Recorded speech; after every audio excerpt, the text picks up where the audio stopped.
Bismillahirrahmanirrahim. Assalamualaikum warahmatullahi wabarakatuh.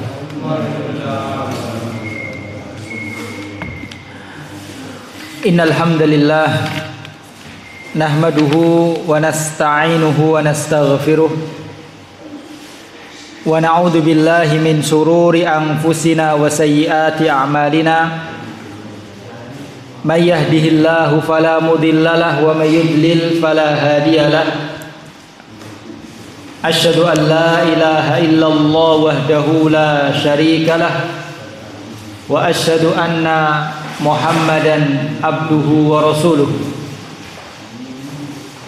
Qala Allah tabaraka wa ta'ala ya ayyuhalladzina amanu taqullaha haqqa tuqatih wa la tamutunna illa wa antum muslimun.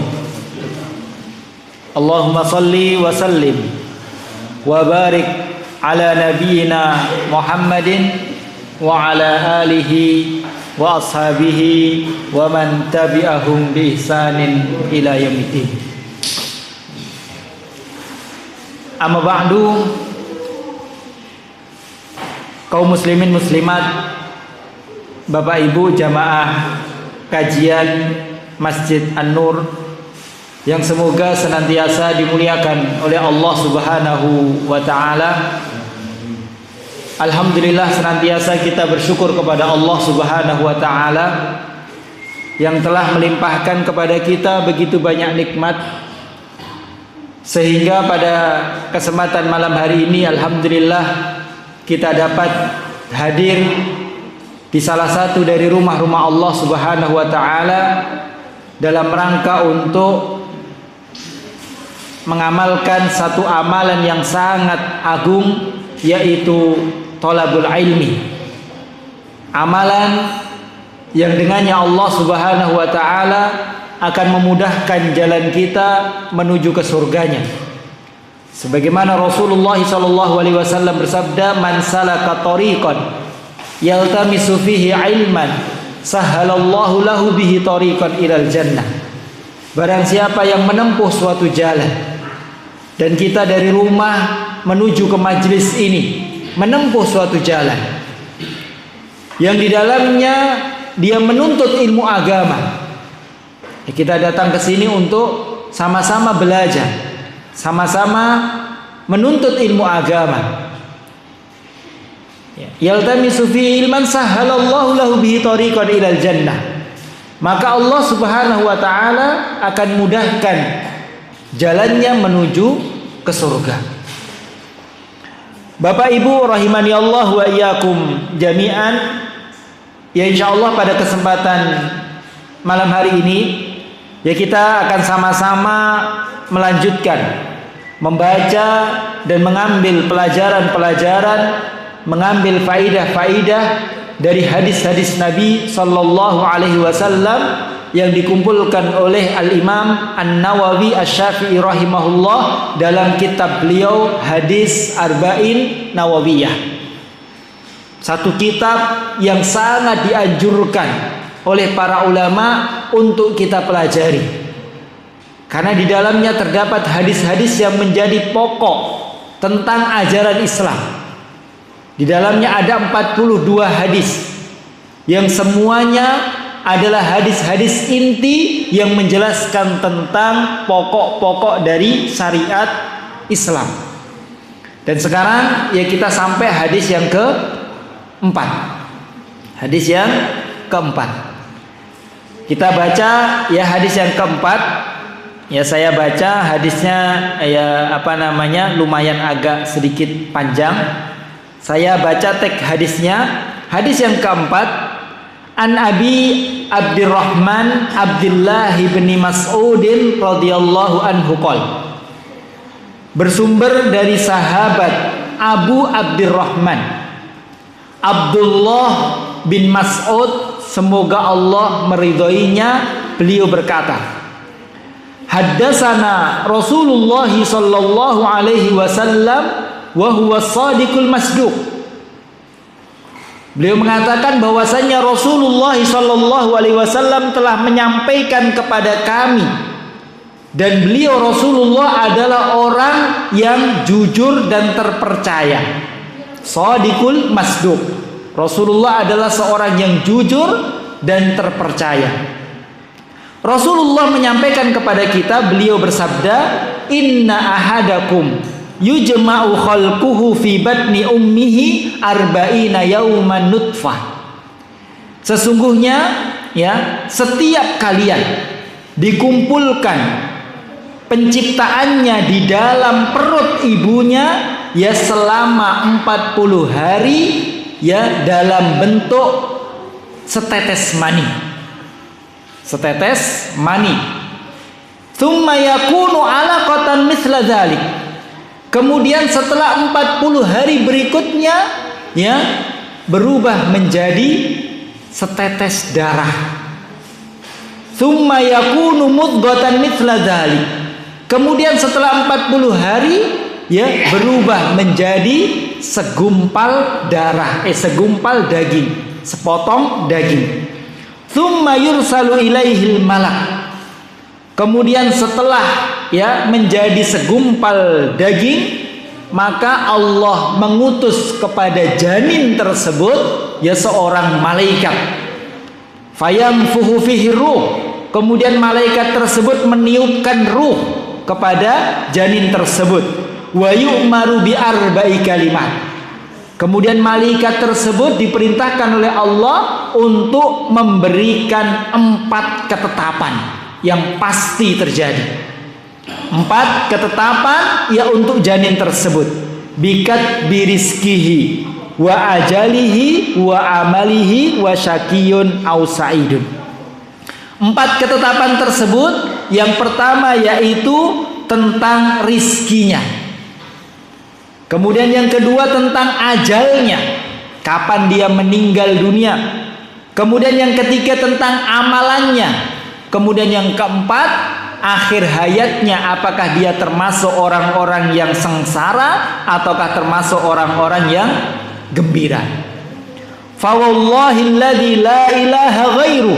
Kata Rasulullah, ya demi Allah yang tidak ada Tuhan yang berhak disembah kecuali ya dirinya.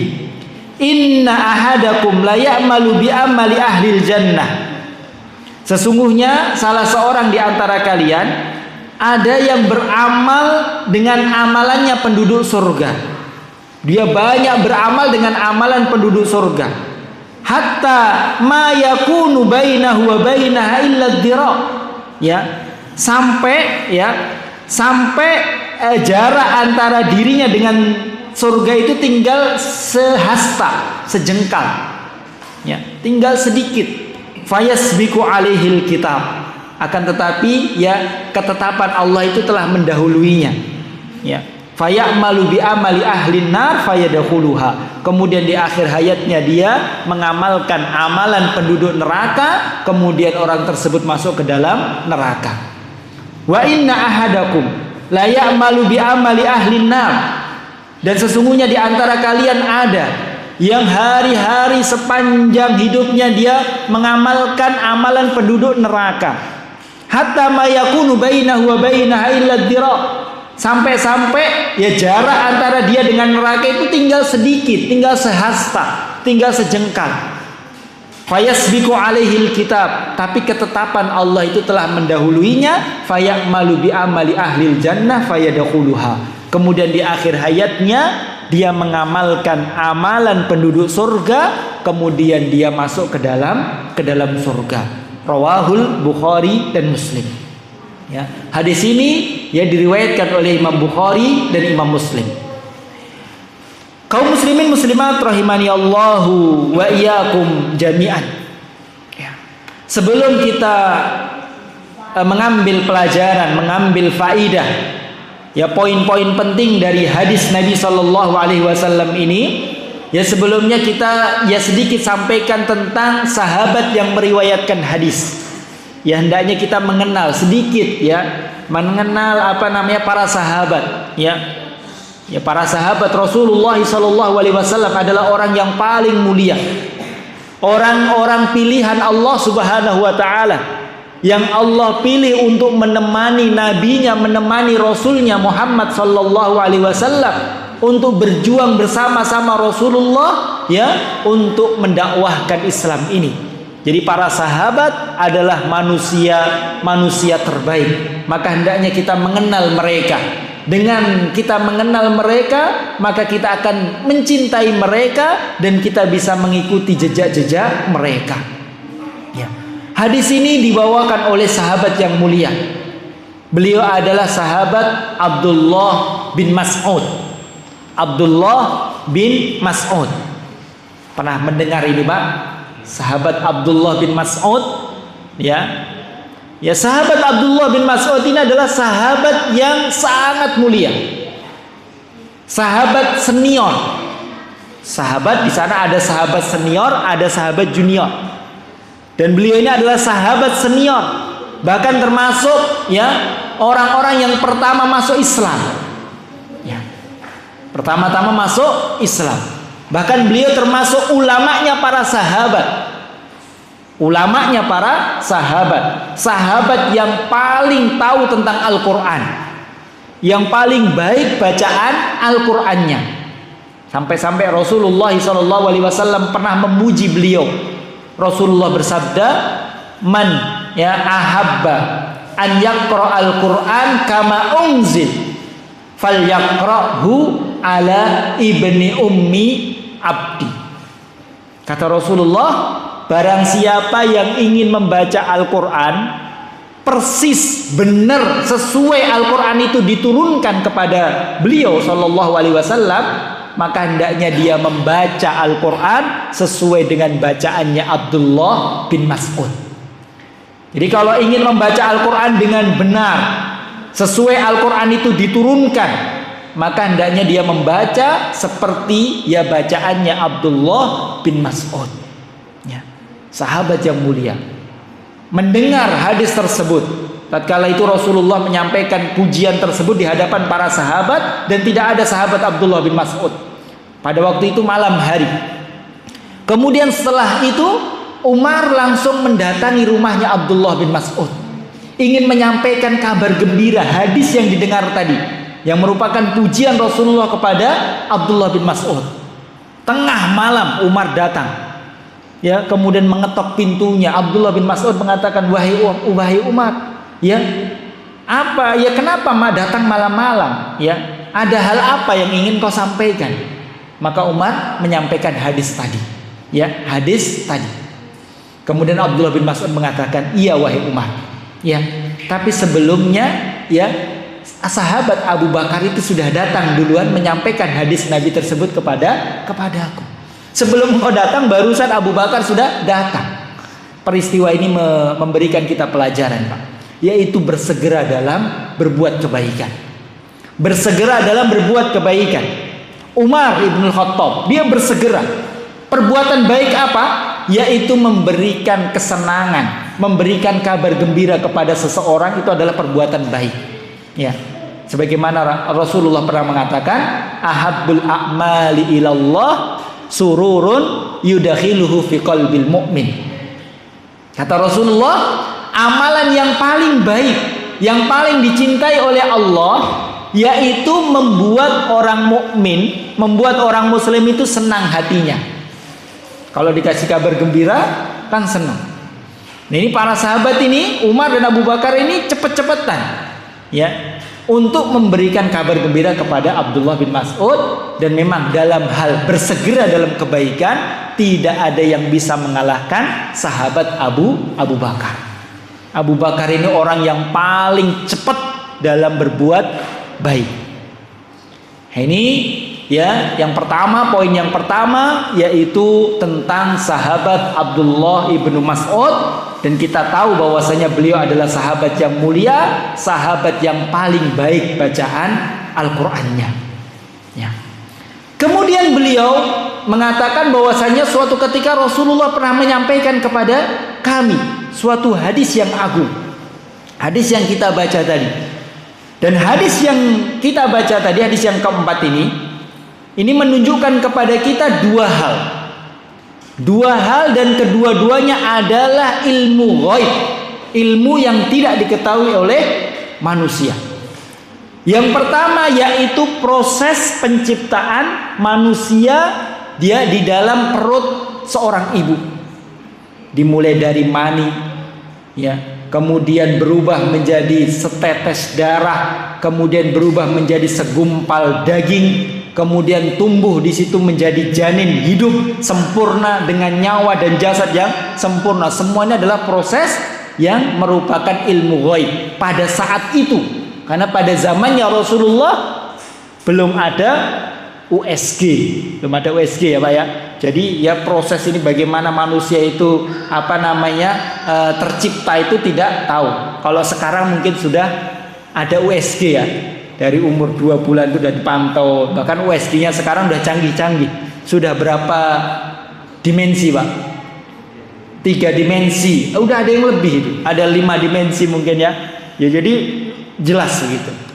Ya. Tapi pada zaman dahulu, tatkala Rasulullah ini menyampaikan kepada para sahabat, ini menjadi ilmu yang gaib, ilmu yang tidak diketahui, ilmu gaib. Kemudian yang kedua, hal yang kedua yang disampaikan Rasul dalam hal ini dan juga merupakan perkara yang gaib dan akan menjadi hal yang gaib untuk semua manusia, yaitu tentang takdir manusia. Takdir yang Allah tetapkan bagi setiap manusia. Setiap manusia Allah tetapkan rizkinya itu bagaimana, ya. Dia mendapatkan rizki dari Allah itu seberapa, dalam hal apa. Kemudian ajalnya, kapan dia meninggal dunia, dalam keadaan apa dia meninggal dunia. Ini sudah ditetapkan oleh Allah. Dan ini tidak ada yang tahu, bahkan malaikat pun tidak tahu. Rasulullah pun tidak tahu. Kemudian amalannya, apakah hamba ini, apakah manusia ini nanti amalannya baik atau buruk, sudah ditetapkan oleh Allah. Kemudian yang keempat, nanti akhir hayatnya dia itu husnul khotimah atau su'ul khotimah. Dia menjadi orang yang sengsara atau menjadi orang yang bahagia.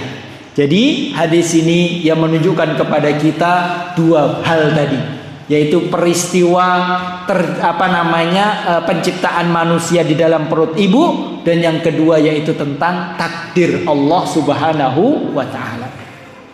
Dan kita tahu kejelian sahabat Abdullah bin Mas'ud tatkala beliau mau menyampaikan hadis Rasulullah yang beliau dengar ini, menyampaikannya kepada kita. Beliau terlebih dahulu menyampaikan, mensifati Rasulullah, beliau mengatakan wa huwas shadiqul masduq. Ini perkataannya sahabat Abdullah bin Mas'ud. Beliau mengatakan, dan Rasulullah itu adalah orang yang terpercaya, orang yang jujur dan terpercaya. Kenapa sahabat Abdullah bin Mas'ud mensifati Rasulullah dengan sifat ini sebelum menyampaikan hadis ini? Ya, karena hadis ini susah diterima oleh manusia. Karena perkara yang gaib. Kalau memang keimanannya itu tidak benar-benar kuat, ya akan sulit mempercayai hadis ini, ya, akan menolak hadis ini, akan meragukan hadis ini. Maka sahabat Abdullah bin Mas'ud sebelum menyampaikan ini, beliau menekankan bahwasanya yang menyampaikan ini adalah Rasulullah, dan Rasulullah itu adalah seorang shadiq dan masduq. Shadiq itu terpercaya, shadiq itu jujur, ya. Dan Rasulullah itu seorang yang jujur, kejujurannya itu diakui oleh lawan maupun kawan. Para sahabat, ya, yang mereka yang mengetahui bagaimana jujurnya Rasulullah. Jangankan para sahabat, ya orang-orang kafir, ya orang-orang Quraisy dahulu pun ya menjuluki Rasulullah itu dengan al-amin, terpercaya. Maka mereka itu orang-orang, padahal mereka adalah orang-orang kafir Quraisy. Ya, mereka menitipkan barangnya, barang berharganya, kalau mau ditinggal pergi, dititipkan kepada Rasulullah. Hewan-hewan peliharaannya dititipkan kepada Rasulullah, karena mereka begitu percaya dengan Rasulullah, tidak pernah berbohong. Wa huwal masduq, dan Rasulullah itu selain jujur dan juga terpercaya. Masduq itu semua wahyu yang disampaikan oleh Rasulullah itu semuanya itu benar. Ya. Jadi Rasulullah SAW ya tidak pernah keluar dari lisannya ya ucapan yang dusta, tidak. Semua yang keluar dari lisannya Rasulullah, kalau itu benar-benar dari lisannya Rasulullah, maka itu adalah wahyu dari Allah. Allah menjelaskan, wa ma yantiqu 'anil hawa in huwa illa wahyu yuha.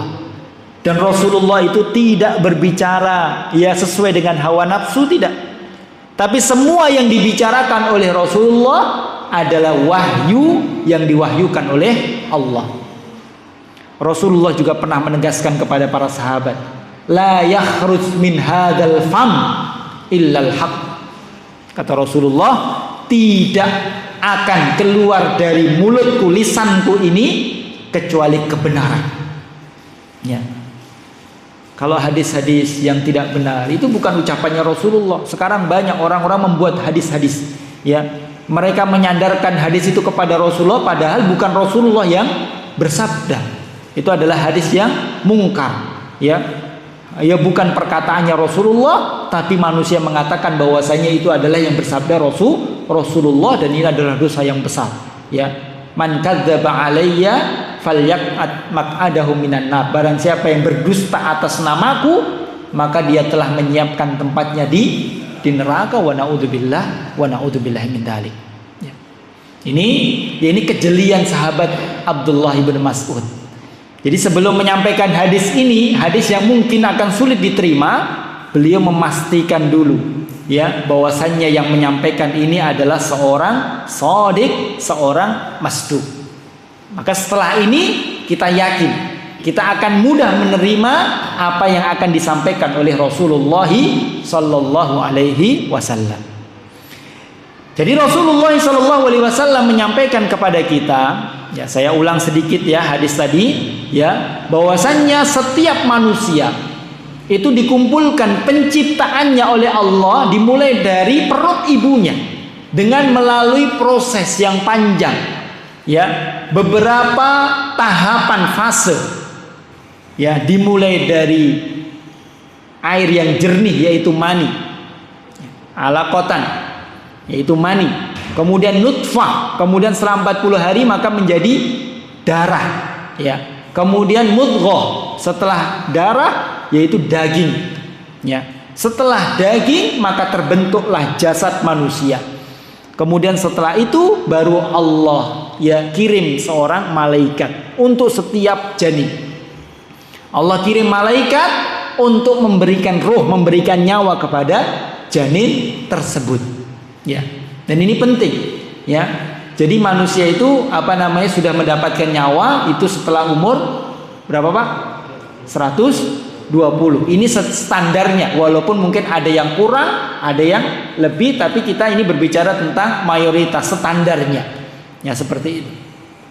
Kemudian malaikat itu diperintahkan oleh Allah Subhanahu wa taala untuk menetapkan takdirnya janin itu. Dia sudah ditetapkan. Ada 4 takdir yang sudah ditetapkan oleh Allah melalui malaikat tadi. Yang pertama bagaimana nanti rizkinya, kemudian ajalnya, kemudian amal-amalannya, kemudian akhir hayatnya. Sudah ditetapkan oleh Allah melalui malaikat. Kemudian Rasulullah melanjutkan, beliau menegaskan dan beliau bersumpah demi Allah, demi Rabb yang tidak ada Rabb yang berhak disembah kecuali Allah Subhanahu wa taala. Ada salah seorang di antara kalian. Ini hadis yang membuat kita ini takut. Ya. Ini yang membuat kita ini takut, harap-harap cemas. Ya. Bahwasanya ada di antara salah seorang di antara kalian yang dia itu hari-hari sepanjang hayatnya, sepanjang hidupnya itu beramal, amalannya penduduk surga. Beramal ketaatan, ibadah-ibadah. Bahkan jarak antara dia dengan surga itu tinggal selangkah, tinggal sedikit lagi. Tapi ternyata di akhir hayatnya dia melakukan amalan penduduk neraka. Dia bermaksiat sehingga akhir hayatnya adalah su'ul khotimah. Allah masukkan dia ke dalam api neraka. Ini membuat kita takut, membuat kita khawatir. Dan sebaliknya kata Rasulullah, ada di antara kalian, ya, yang sepanjang hayatnya itu beramal amalan penduduk neraka, bermaksiat terus. Bahkan jarak antara dia dengan neraka itu tinggal 1 hasta, tinggal sedikit lagi, tinggal selangkah lagi. Namun di akhir hayatnya Allah sudah tetapkan dia itu penduduk surga. maka di akhir hayatnya dia melakukan amalan penduduk surga, ketaatan ibadah, kemudian Allah masukkan dia ke dalam surga. Ini membuat kita menumbuhkan di dalam hati kita rasa harap. Jadi harap-harap cemas. Jadi kaum muslimin muslimat rahimani Allahu wa iyyakum jami'an. Hadis yang keempat ini ada beberapa poin yang insyaallah akan kita sampaikan, 3 atau 4 poin yang akan kita sampaikan. Yang pertama bahwasanya di dalam hadis ini Rasulullah sallallahu alaihi wasallam menyebutkan kepada kita, mengabarkan kepada kita tentang proses penciptaan manusia. Proses penciptaan setiap kita manusia. Allah ciptakan kita ini dalam surat At-Tin yang kita baca tadi, dan Allah laqad khalaqnal insana fi ahsani taqwim. Sungguh telah kami ciptakan manusia itu dengan bentuk yang sebaik-baiknya. Masya Allah, manusia ini bentuknya ini baik Pak ya. Ada kaki 2, tangan 2, mata 2, hidung 1. Coba dibolak-balik Pak. Hidungnya 2, matanya 1 misalnya. Kira-kira bagus nggak Pak? Ini sudah semua ini sudah bagus. Mata di atas, tangan di tengah, kaki di bawah. Ini kalau dibalik-balik ini jadi menakutkan ini nanti. Tapi semua ini prosesnya panjang. Allah ciptakan kita ini dari air yang menjijikkan, air mani. Maka dari sini kita tidak boleh sombong, mengingatkan kita ini dari apa, maka tidak boleh sombong, dari mani, kemudian selama 40 hari, kemudian berubah menjadi darah, segumpal darah. Setelah 40 hari maka menjadi daging, 120 hari. Walaupun sebagian para ulama menafsirkan maksudnya 40 hari itu, 40 hari itu jadi mani, darah, daging itu 40 hari. Tapi sebagian ulama menafsirkan hadis ini enggak, setiap satu fase itu 40 hari. Air mani 40 hari, darah 40 hari, kemudian daging 40 hari. Tapi sebagian ulama 40 hari itu tiga-tiganya itu selama 40 hari. Wallahu a'lam, ini penafsiran dari para ulama. Dan ini penting, mengetahui ini penting karena akan berkaitan dengan hukum-hukum fikih yang banyak. Contoh misalnya, kalau janin sudah ada rohnya, kan rohnya ini berapa umurnya, 40 lebih atau 120 lebih, sebagian ulama berselisih pendapat. Kalau kita terjemahkan hadis ini, berarti sudah mulai ada roh itu umur berapa Pak? Sudah mulai ada roh tadi umur berapa? 120 hari. Ini penafsiran dari sebagian ulama yang kita baca tadi. Jadi mengetahui ini penting, soalnya nanti kalau ada janin, ibu keguguran, misalnya keguguran, atau misalnya keguguran sebelum umur 120 hari, maka nanti hukumnya berbeda karena sudah ada nyawa dengan tidak ada nyawa. Misalnya dia membunuh, membunuh itu menggugurkan kandungan sebelum 120 hari, maka dia berdosa, tapi bukan dosa membunuh. Tapi kalau dia sudah umur 120 hari, berarti sudah ada nyawa, kemudian dia gugurkan, berarti dosanya lebih besar karena dia melakukan dosa pembunuhan. Kemudian dengan mengetahui ini hukum fikih yang lainnya, kalau meninggal sudah umur 120 hari lebih, berarti sudah ada nyawa, kemudian dia keluar dan meninggal, maka sebagian ulama mengatakan disolatkan, dikafani, dan sebagaimana diurus jenazahnya. Tapi sebagian ulama tidak, sebagian tidak. Atau misalnya keguguran, setelah umur sudah menjadi janin, sudah terbentuk, sudah 120 hari, kemudian keguguran, di situ ada darah, maka darahnya itu darah, apakah darah nifas ataukah darah istihadhah, ya darah kotor. Kalau darah istihadhah wanita tetap sholat, tapi kalau darah nifas berarti wanita tidak sholat. Ini penting. Ya, ini penting karena berkaitan dengan hukum-hukum fikih. Jadi ya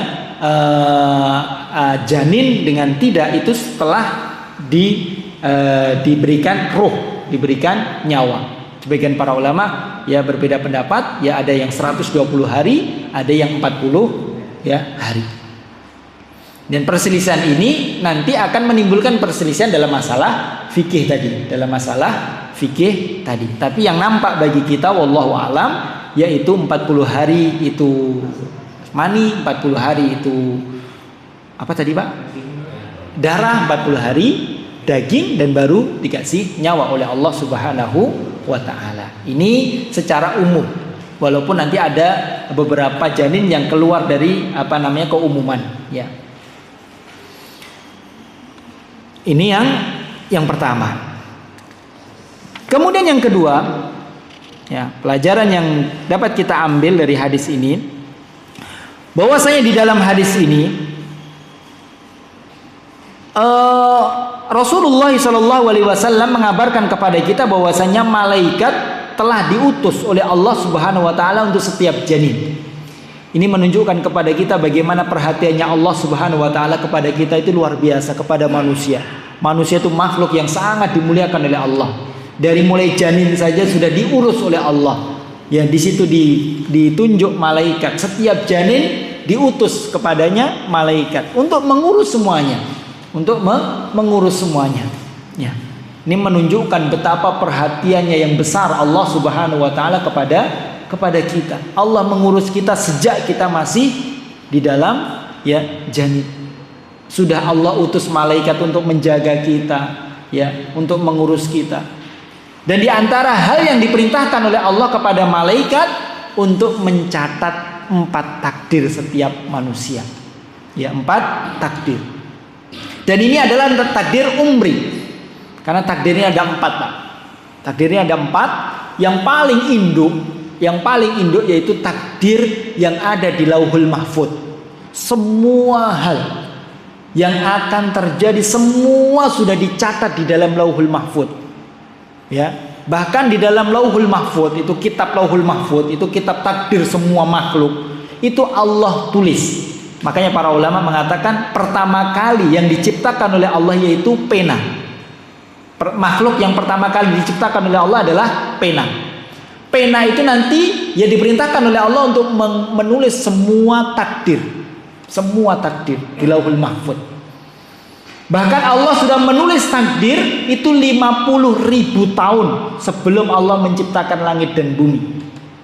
Rasulullah mengatakan innallaha kataba maqadira khalaiki ya qabla ayakhluqas samawati wal ard bi khamsina alfi sanah. Allah itu sudah menulis takdir semua makhluk ya 50.000 tahun sebelum Allah menciptakan langit dan bumi. Itu takdir yang ada di Lauhul Mahfuz. Itu induknya. Kemudian yang kedua yaitu ada takdir umri. Takdir umri itu ya yang ini, yaitu takdir yang Allah tetapkan setelah Allah memberikan nyawa kepada janin.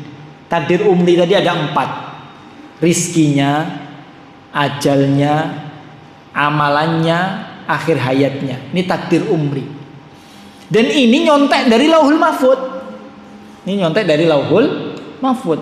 Ini turunan dari Lauhul Mahfuz tadi, takdir induk tadi. Kemudian yang ketiga yaitu takdir sanawi, takdir tahunan. Takdir yang Allah keluarkan secara tahunan, setiap tahun, yaitu di setiap malam Lailatul Qadar. Setiap malam Lailatul Qadar ya Allah ya turunkan malaikat untuk menentukan takdir tahunan selama satu tahun. Ini takdir tahunan. Kemudian yang keempat yaitu takdir yang Allah tetapkan setiap hari. Makanya dalam surat Ar-Rahman Allah mengatakan bahwasanya Allah Subhanahu wa taala itu ya setiap hari sibuk mengurusi takdir makhluknya. Wa huwa fi kulli yaumi ayatnya? fi sya'an, apa namanya, bahwasanya fi kulli sya'an, jadi setiap hari Allah itu sibuk mengurusi takdir makhluknya. Jadi ini 4 takdir. Dan semua takdir ini ya, kecuali Lauhul Mahfuz, ini bisa berubah. Semua takdir ya, kecuali di Lauhul Mahfuz ini bisa berubah. Makanya Allah Subhanahu wa Rasulullah pernah bersabda ya, dalam sebuah hadis tentang keutamaan silaturahmi, bahwasanya silaturahmi itu bisa meluaskan rizki, memanjangkan umur. Rasulullah mengatakan, man ahabba ayyub satolahu fi rizkihi wa an yunsa'alahu fi ajalihi falyasil rahimah. Barang siapa yang ingin dilapangkan rizkinya dan dipanjangkan umurnya, maka hendaknya dia menjalin tali silaturahmi. Ya, maksudnya meluaskan rizkinya bagaimana? Memanjangkan ajalnya bagaimana? Bukankah sudah ditetapkan? Kok bisa diperpanjang? Ya, maka ini ada 2 penafsiran dari para ulama. Yang pertama, maksudnya meluaskan rizkinya dan memanjangkan umurnya itu, rizkinya itu tetap, umurnya juga tetap. Tapi maksudnya memanjangkan yaitu memberkahi. Ya rizkinya segitu, tidak bertambah, tapi rizkinya itu menjadi berkah. Umurnya ya misalnya sampai umur 50 tahun. Ya, kalau dia menjalin tali silaturahmi bukan ditambah jadi 60 tahun, tidak, tetap 50 tahun. Tapi umurnya itu diberkahi oleh Allah Subhanahu wa ta'ala. Jadi dia umur 50 tahun, tapi seakan-akan amal ibadahnya itu ya, seakan-akan itu hidup 100 tahun, itu diberkahi. Kemudian penafsiran yang kedua dari para ulama tentang hadis tersebut, ya memang diluaskan, ditambah, dan umurnya benar-benar dipanjangkan. Ya.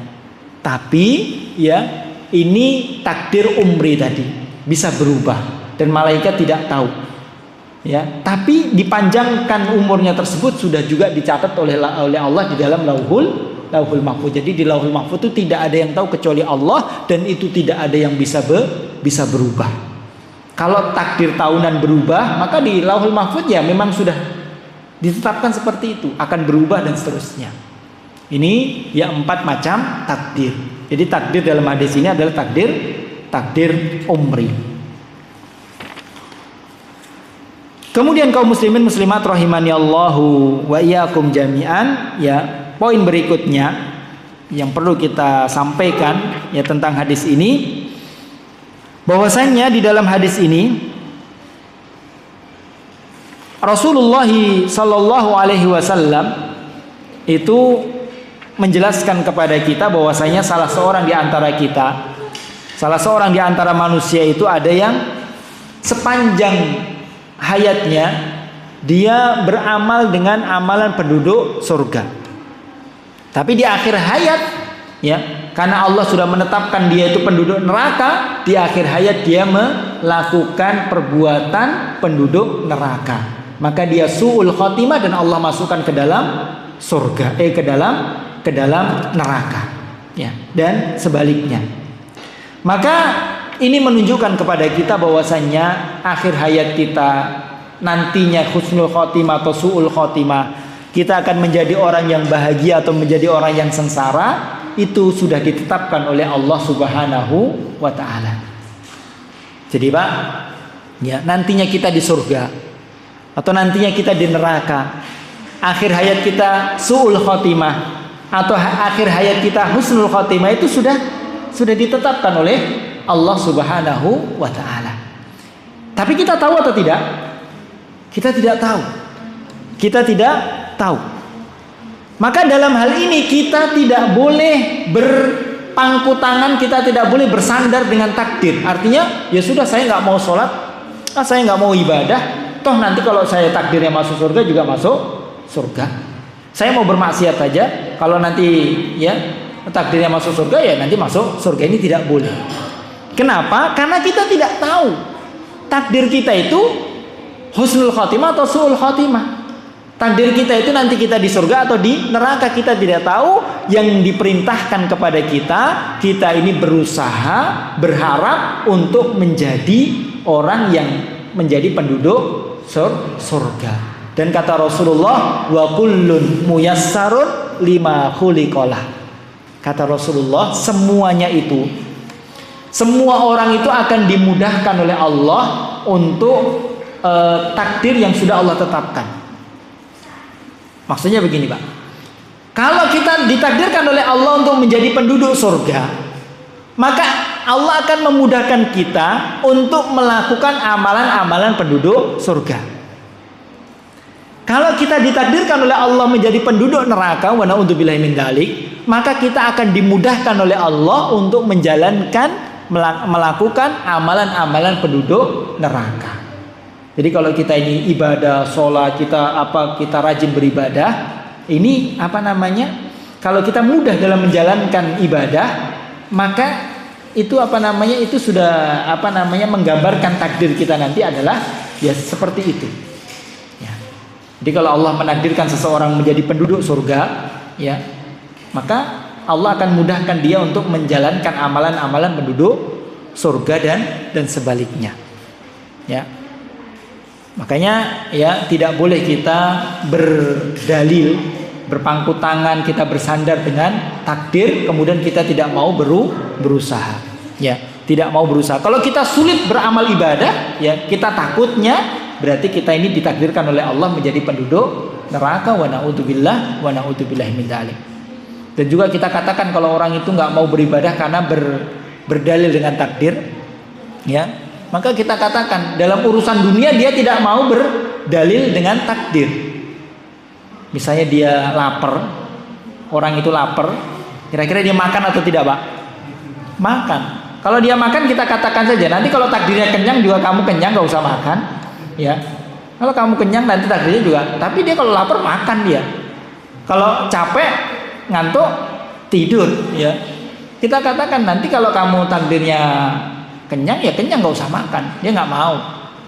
Ya, tapi kalau dalam urusan agama, dalam urusan akhirat, dia ya beralasan dengan takdir, padahal itu ya menunjukkan kemalasan dia dalam beribadah kepada Allah Subhanahu wa taala. Oleh karena dahulu pada zamannya sahabat Umar bin Khattab, waktu beliau menjadi khalifah, ada seorang yang mencuri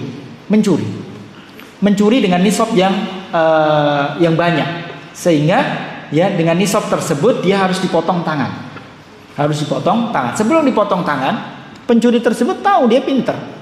Ya pintar tapi salah dalam meletakkan kepintaran, menggunakan kepintarannya. Dia mengatakan kepada sahabat Umar, "Wahai sahabat Umar, apakah kamu tidak tahu saya mencuri itu sudah ditakdirkan oleh Allah?" Ya. Saya mencuri itu sudah ditakdirkan oleh Allah, saya nggak punya pilihan. Ya. Ya saya pasti mencuri karena sudah takdir dari Allah. Apa yang dikatakan oleh Umar? Saya potong tanganmu ini juga nanti takdir Allah. Ini saya potong tangan itu juga nanti takdir Allah, ya. Itu juga takdir Allah. Jadi dia maunya berdalil dengan takdir Allah dalam urusan agama, tapi tidak mau berdalil dengan takdir Allah dalam urusan dunia. Ini tidak benar. Makanya kalau orang yang berbuat zalim, berbuat maksiat, maka bukan kemudian Allah masukkan dia ke dalam neraka, bukan berarti Allah zalim kepada orang tersebut, tapi dia yang mendolimi dirinya sendiri. Allah mengatakan, "Wa ma zalamahumullah walakin anfusahum yadzlimun." Allah tidak mendolimi mereka, tapi mereka berbuat zalim terhadap diri mereka sendiri. Ya kita ini diperintahkan untuk ya berharap ya agar takdir kita ini baik sehingga kita melakukan hal-hal yang baik. Ya. Kemudian kaum muslimin muslimat rahimani Allahu wa iyyakum jami'an, poin berikutnya, poin yang terakhir kita sampaikan pada kesempatan kali ini, yaitu dalam hadis ini Rasulullah SAW menjelaskan kepada kita tentang bahwasannya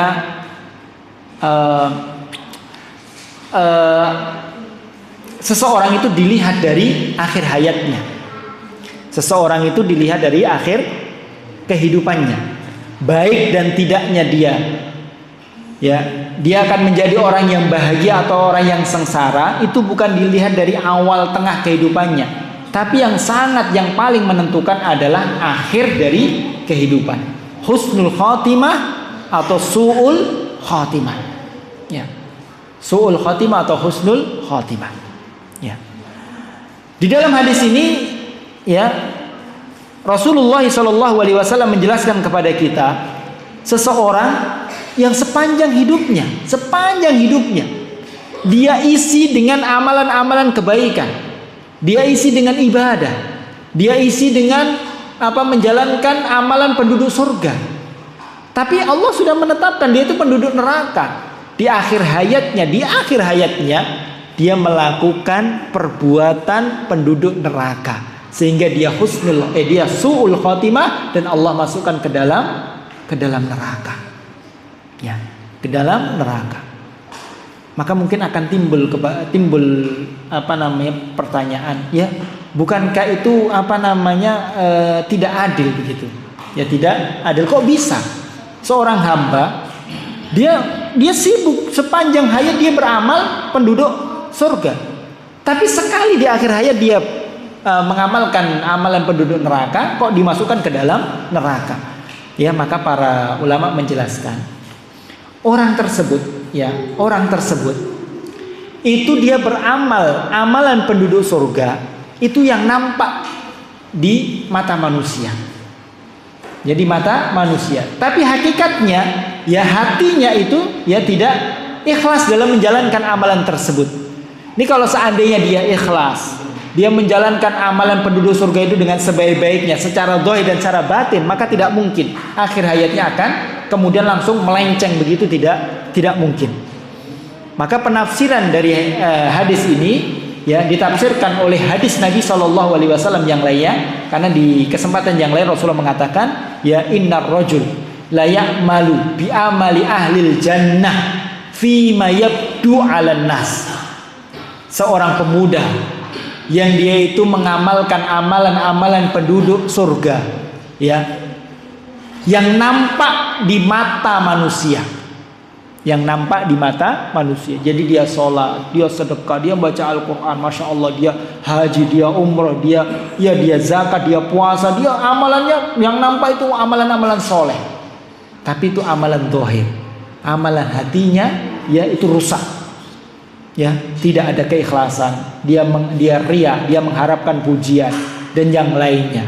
Sehingga di akhir hayatnya pun Allah ya binasakan dia dengan menjalankan amalan yang jelas-jelas amalan penduduk neraka, kemudian Allah masukkan dia ke dalam neraka. Ya. Maka ini ya menunjukkan kepada kita pentingnya amalan hati. Pentingnya amalan hati, dan yang paling menentukan itu adalah amalan hati. Dan yang membuat seseorang itu bisa istiqomah di dalam ketaatan itu adalah amalan hati.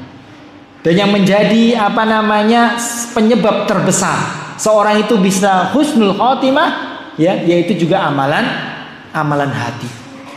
Dan sebaliknya ada seorang yang dia itu berbuat amalan-amalan penduduk neraka, tapi hatinya dia itu merasa takut, hatinya merasa menyesal, hatinya merasa khawatir ya, hatinya berharap ya kepada Allah ampunan dan seterusnya, hatinya ya baik.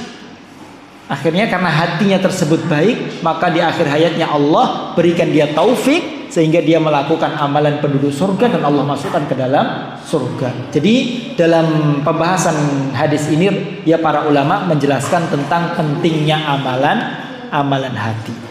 Ya, amalan hati. Ya.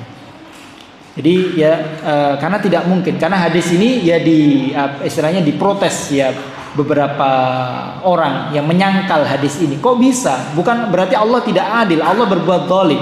Manusia dia berbuat baik sepanjang hayatnya, kemudian di akhir hayatnya sedikit dia berbuat keburukan, kok dimasukkan ke dalam neraka. Maka dijelaskan oleh Rasulullah dalam hadis yang lain ya, yang menafsirkan hadis ini bahwasanya pemuda tersebut menjalankan ya perbuatan-perbuatan amalan penduduk surga itu yang nampak di mata manusia, tapi padahal itu bukan amalan penduduk surga. Mungkin zahirnya dia sholat ya, tapi berapa banyak sholat yang justru mencelakakan seseorang. Dengan sholatnya dia ria, dengan sholatnya dia dia berharap dipuji manusia. Betapa banyak orang yang misalnya dia sedekah, dia haji ya, tapi justru haji sedekahnya menghancurkan dia. Karena ini mengharap ya pujian manusia, ya. Dia sombong terhadap dirinya, menganggap dirinya itu menjadi orang yang baik dan seterusnya.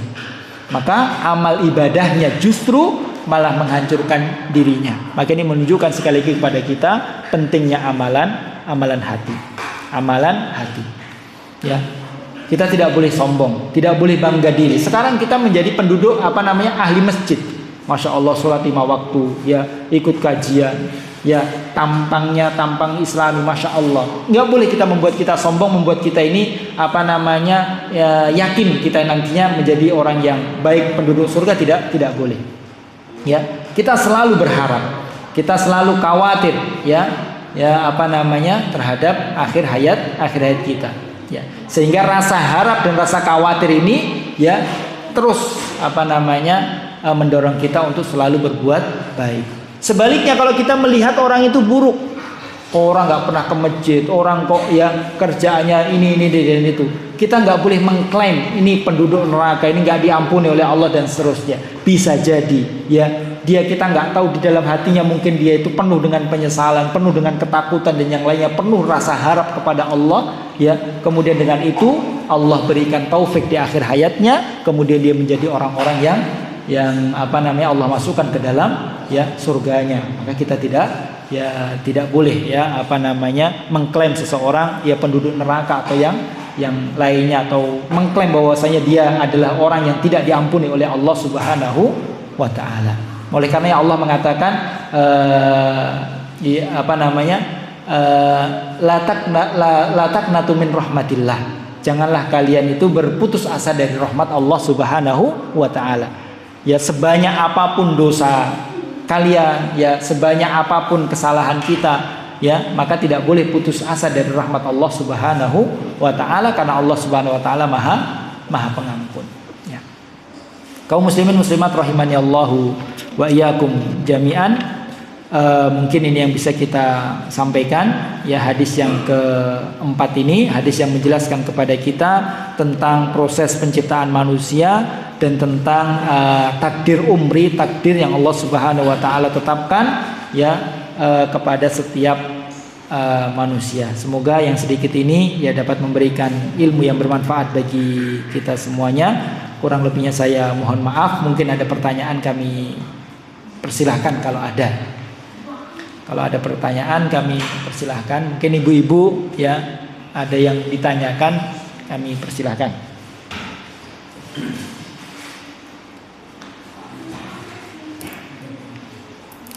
Kalau tidak ada, dimatikan. Pak.